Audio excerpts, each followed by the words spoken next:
में ये बैठक जो हुई है इसका मुख्य उद्देश्य क्या है? आप एक तरफ समस्या समाधान की बात कर रहे हैं, सफाई कर्मचारियों की समस्या का समाधान करना, बिजोले की सफाई व्यवस्था को सुधारना, सफाई व्यवस्था से जो पीड़ा हो रही है बिजोले के जो हमारे परिवारजन है और समाजजन है उनको, और आने वाले टाइम पे जो त्यौहार हैं और जो उत्सव मनाए जाने वाले हैं, जो आपने तिरंगा यात्रा बताई और एक पंच कल्याण महोत्सव जो जैन समाज का सबसे बड़ा महोत्सव जो बिजोलिया में लंबे समय बाद मनाया जा रहा है, आप एक तरफ सफाई कर्मचारियों से समाधान की बात कर रहे हैं और दूसरी तरफ आप अभी तराड़ में कर्मचारियों को छटनी कर तराड़ में कर्मचारियों की नगर पालिका द्वारा तनख्वाह नहीं देने की बात कर इस मामले को समाधान करना चाह रहे हैं या अभी इसको बढ़ाना चाह रहे हैं? सर, हम समस्या ये जो गतिरोध बना है, जो एक कम्युनिकेशन गैप बन रहा है आम आदमी और नगर पालिका के बीच में, क्योंकि डेली नई कहानियाँ आती है। आज ये नहीं हुआ इसलिए हम हड़ताल पे, कल ये नहीं हुआ इसलिए हम हड़ताल पे, परसों ये नहीं हुआ इसलिए हम हड़ताल पे। आप अलग अलग, आप खुद सोशल मीडिया से जुड़े हुए हैं, न्यूज़पेपर कटिंग्स आती हैं, हर न्यूज़पेपर में आपको नया कारण मिलता होगा हड़ताल करने का। कभी सेम कारण नहीं मिला होगा, क्योंकि वो यदि एक्चुअल रीजन होता तो उससे सेम होता, बस सब अपने अपने मन से जिससे बात हुई उसने वो कहानी सुना के और हड़ताल कर दी। ठेकेदार को ये लोग भगा चुके हैं, मैंने नहीं भगाया, ठेकेदार को ये लोग भगा चुके हैं। जो नया ठेकेदार आएगा वो हार्डली 20, 25, 30 कर्मचारी रखेगा, बाकी सब मशीनें डिप्लॉय करेगा। अपनी कैपेसिटी भी उसी, क्योंकि वो पैसा उतना सही मिलेगा सेंट्रल गवर्नमेंट से। आज मैं कमिटमेंट करके 93 रख लूँ, 80 रख लूँ, 70 रख लूँ, हम लोग सैलरी नहीं दे पाएंगे। 10 दिन बाद सैलरी नहीं दे पाएंगे तो यही की यही समस्या वापस बननी है।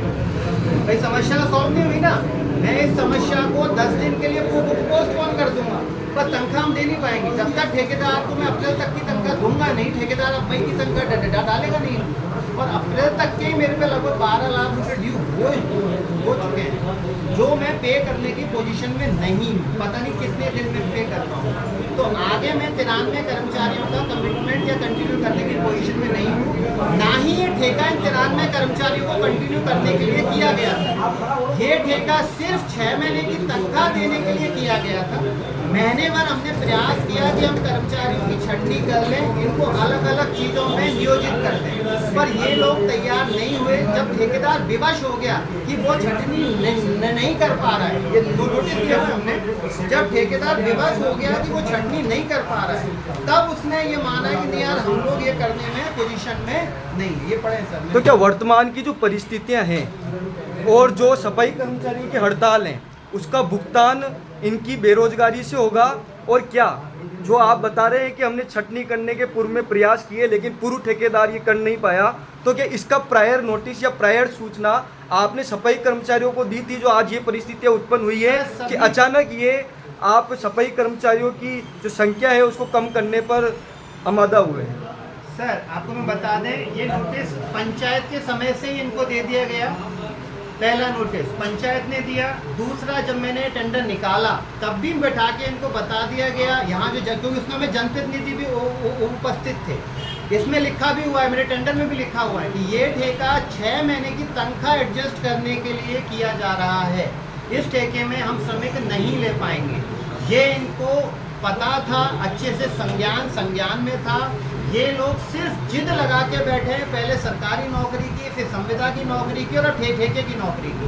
93 कर्मचारियों का वेतन किसी के पास नहीं है। मैं नोटिस की कॉपियाँ देता देता हूँ। हुक्म ने कहा कि आप काम करने के लिए तैयार, हम तैयार हैं। इनकी बात है, इन्होंने अभी आपके सामने उल्लेख कर दिया, हम तरार में तैयार है। इन्होंने कहा हुक्म ने आप काम के लिए हम तैयार है, लेकिन इन्होंने क्या कहा, मैं तरार में आदमी एडजस्ट नहीं कर सकता। सुनना मेरी बात को, सब बिचौलिया के लिए 5 या 7 गाँव नहीं आए, उससे पहले इन्होंने वर्क ऑर्डर निकाला 87 आदमियों का, और एडीएम साहब के सामने बात हुई मेरी कि अब आप जो भी काम बताएंगे आप कर लेंगे। हमने जो भी इनको बताया कर लिया। उसके बाद इन्होंने हमारे कर्मचारियों की स्थिति में बताऊंगा आपको कि 10 आदमी नए गाँव लगाना, 5 आदमी फतेहपुर लगाना, 2 आदमी ब्राह्मणों के लिए लगाना, 5 आदमी राम के लिए लगाना, ये आदमी कहाँ से आते थे? हकीकत की बात है ये, हकीकत की बात है ये कि अब ये 93 आदमी दुनिया में नहीं थे, ये आदमी गाँव भी चले गए, गाँव में भी चले गए, फिर भी कम कर्मचारी कम है। ये अब ये हमारा इशू है, हम पैसे नहीं एक मिनट नगर पालिका में कोई हमारा इश्यू नहीं है। विनोद एक मिनट अब हमने पुलिस भी बुलानी चाहिए, जाब्ता अवेलेबल नहीं था, एक कांस्टेबल आया 1 घंटे बाद, तो स्थितियां गंभीर रही। मैं भी सर परसों सफाई में आऊंगा, आपके शहर की सफाई में मैं खुद आऊंगा, मैं खुद 2 घंटे श्रमदान करूंगा सुबह 6 से 8। अब भी आप लोग यदि साथ में नहीं आते हो सफाई करने और इस तरह के न्यूसेंस को रोकने कि हमें पत्थर फेंक दिया, हमारे ट्रैक्टर्स पे महिलाएं चढ़ गई, अब भी आप लोग यदि संघ में नहीं आते हो तो मुझे नहीं लगता फिर इस गांव में कभी भी सफाई हो पाएगी। तो आप कम आओ, मुझे ऐसा लगता है कल श्रमिक पे, अरे सर श्रमिक पे पत्थर फेंका जा सकता था, वो जानता नहीं है कौन पत्थर फेंक रहा है, लेकिन अपन सब लोग परिचित हैं कौन पत्थर फेंक रहा है। अपने ऊपर पत्थर फेंकने में पसीना आएगा, इतना आसान नहीं है।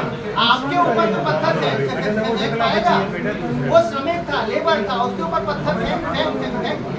तो अपनी गंदगी अपन खुद ही सफाई करेंगे, जागरूकता आएगी, जनता भी गंदगी फैलाना बंद करेगी। तो अभी सर प्रोग्राम बना के आप लोगों को जरिए व्हाट्सएप फेसबुक आपको सूचित कर दिया जाएगा। हम तैयार हैं, मेरी सहमति।